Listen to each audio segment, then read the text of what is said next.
Here I have Poco X5, and today I'm going to show you how to clear credentials from this device.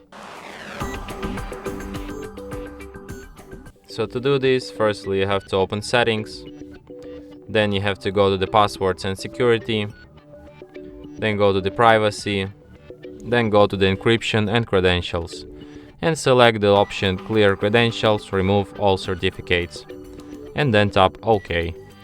And after that, credential storage will be erased. And that's it. Thanks for watching.